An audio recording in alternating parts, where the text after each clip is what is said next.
নমস্কার। জীবন যুদ্ধে সংগ্রাম করতে করতে যখন পিছিয়ে পড়ছেন এবং মনে মনে এরকমই ভাবছেন যে আমার দ্বারা আর হবে না, কারণ যা কিছু করতে যান দুর্ভাগ্য আপনার পিছু ছাড়ে না। সৌভাগ্য কি জিনিস সেই স্বাদটাই আপনি বুঝতে পারছেন না, কারণ দীর্ঘদিন ধরে আপনি আর্থিকভাবে, সাংসারিকভাবে, শারীরিকভাবে সব দিক থেকে যেন পিছিয়ে পড়ছেন।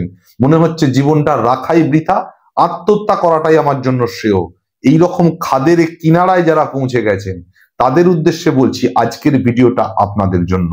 অর্থাৎ আপনার দুর্ভাগ্যকে সরিয়ে দিয়ে সৌভাগ্য আনার জন্য, সৌভাগ্যের উদয়ের জন্য আজকে যে পরামর্শটি দেব সেটা যদি পালন করেন নিশ্চিতভাবে জীবনে আবার বাঁচতে ইচ্ছা করবে, অবশ্যই সৌভাগ্যের স্বাদ পাবেন এবং মানুষের মতো মানুষ হয়ে বাঁচবেন, ভালোভাবে বাঁচবেন, সুখেতে খুশিতে বাঁচবেন। সেরকম ব্যবস্থাই আজকে করেছি। কাজেই মন দিয়ে ভিডিওটি দেখবেন শেষ পর্যন্ত। যাদের ভীষণভাবে দুর্ভাগ্যের শিকার, তাদেরকে কিভাবে দুর্ভাগ্য সরিয়ে সৌভাগ্যে পরিণত করতে হয় তার জন্যই আজকের ভিডিও। আপনারা মিলিয়ে নেবেন, যারা জীবন যুদ্ধে প্রায় হেরে গেছেন, ধরে নিয়েছেন, তারা একবার শেষ চেষ্টা স্বরূপ এই ক্রিয়াটি করে দেখুন। বেশি দিন না, একটি মাস করে দেখুন, দেখুন অনেক কিছুই আপনার জীবনের পরিবর্তন ঘটবে। অবশ্যই সৌভাগ্য প্রাপ্তি আপনার হবে। কি করবেন? ক্রিয়াটি এমন কিছু খরচ সাপেক্ষ ক্রিয়া নয়। দেখুন, একটা কথা আমি বলি, অনেকে আমাকে বলেন, তো অনেকেই আছেন যাদের কোনো কাজকর্ম সেরকম নেই, বসে বসে এইসব ভিডিওগুলো দেখেন এবং কোন জায়গায় কি খুঁত ধরবো সেই চেষ্টা করেন এবং নেগেটিভ কমেন্ট করেন। আমি আপনাদেরকে বলবো, দেখুন, কারোর জন্য তো কোনো পয়সা খরচ হচ্ছে না। আমি যে পরামর্শগুলো দিচ্ছি সেই পরামর্শগুলো অনেক মানুষ করেছেন, করেন। কারণ যে আশ্রমে আমি থাকি, যেখানে আমি মায়ের সাধনা করি বা মায়ের সেবা করি, সেটা 40 বছরের একটা প্রতিষ্ঠান, যেখানে ইতিমধ্যে প্রচুর মানুষ যাতায়াত করেন। অনেক অভাবী গরিব মানুষ আসেন, তাদেরকেও বিভিন্ন টোটকা বলে যতটা সম্ভব সমাধানের পথ দেখানোর চেষ্টা করি এবং তারা যখন হাসি মুখে ফিডব্যাক দেয় একটু হলেও উন্নতি হয়েছে বা এখান থেকে সমাধান হয়েছে, সমস্যা থেকে বেরিয়ে আসতে পেরেছি, সেইগুলোই আপনাদের কাছে তুলে ধরা হয়। একটা টোটকা এই নয় যে মন গড়া কিছু একটা বলে দিলাম আর আপনাদের নয় টক্কা নালে ফক্কা, অর্থাৎ হলো হলো না হলো না হলো, এইরকম ব্যাপার নয়। যে সমস্ত টোটকা বা ক্রিয়াগুলো বলা হয় এগুলো কিন্তু পরীক্ষিত। সুতরাং আপনি আগে নিজে করুন, যখন ফল পাবেন না তখন আমাকে বলুন, আমি শুনতে রাজি।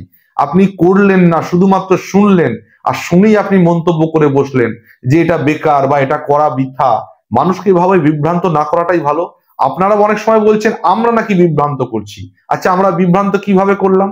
আমি তো শুধুমাত্র একটা প্রস্তাব দিয়েছি, আমি তো কাউকে বাই ফোর্স বলছি না যে আপনি অবশ্যই এটা করুন, আর না বলছি যে এটা করার জন্য আপনাকে কোনো খরচা করতে হবে, আমি পরামর্শ দেওয়ার জন্য আমাকে কিছু পয়সা পাঠান, সেটাও তো বলছি না। শুধুমাত্র একটা প্রস্তাব দিয়েছি। প্রস্তাবটা মানবেন কি মানবেন না সেটা তো সম্পূর্ণ আপনার ব্যাপার।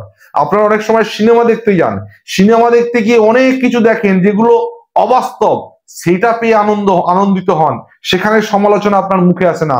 সমাজে অনেক কিছু দেখেন যেগুলো মেনে নেওয়া যায় না, সেখানেও সমালোচনা করা আপনার সাহসে বা মুখে আসে না।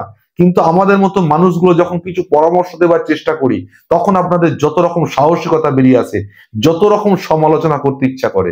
দেখুন, আপনাদের মুখ আছে, স্বাধীনতা আছে, করুন, নিশ্চয়ই করুন।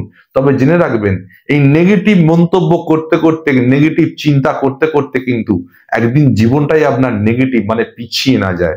সুতরাং একটু সাবধানে, একটু ভেবে চিন্তে করবেন যা করার। যাই হোক, আমি যদি এর জন্য কেউ দুঃখ পান, আমি ক্ষমা প্রার্থী। এবার আসি ক্রিয়াটার কথা, যে ক্রিয়া সম্বন্ধে আমি বলতে যাচ্ছিলাম। অর্থাৎ এই ক্রিয়াটা আপনি শেষ চেষ্টা স্বরূপ একবার করে দেখুন। আপনার তো জীবনটা খাদের কিনারায় পৌঁছেই গেছে।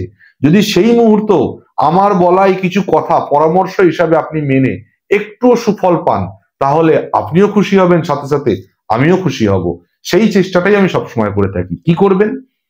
কিছু জিনিস আপনাকে সংগ্রহ করতে হবে, খুব একটা মূল্য লাগবে না। 3 রকমের বেশি আনাজ আপনাকে বাজার থেকে সংগ্রহ করতে হবে। এবার একটি পাত্রের মধ্যে একটুখানি চাল, 3 রকমের বেশি আনাজ, একটুখানি মাছ, অর্থাৎ 1 টুকরো মাছ হলেই হবে, সামান্য একটু লবণ, একটু হলুদ এবং তার মধ্যে একটু জল দিয়ে এই খাদ্যদ্রব্যটা আপনি ফুটিয়ে সিদ্ধ করে নিন। কি দিয়েছেন? একটু চাল, 1 টুকরো মাছ, 3 রকমের বেশি আনাজ, তার সাথে সাথে একটু লবণ এবং একটু হলুদ। এটা ফুটিয়ে আপনি সিদ্ধ করে নিয়েছেন। এরপর আপনাকে একটা কলা পাতা জোগাড় করতে হবে, বড় সাইজের কলা পাতা। সেই কলা পাতার মধ্যে সর্ষের তেল এবং সিঁদুর মিশিয়ে কলা পাতার বাম দিকে 3টি ফোঁটা, সর্ষের তেল এবং হলুদ মিশিয়ে কলা পাতার ডান দিকে 3টি ফোঁটা আপনি দেবেন। এরপর পাতার মাঝখানে খাদ্যদ্রব্য যেটা আপনি সিদ্ধ করে রেখেছেন, ফুটিয়ে রেখেছেন, সেটা দেবেন।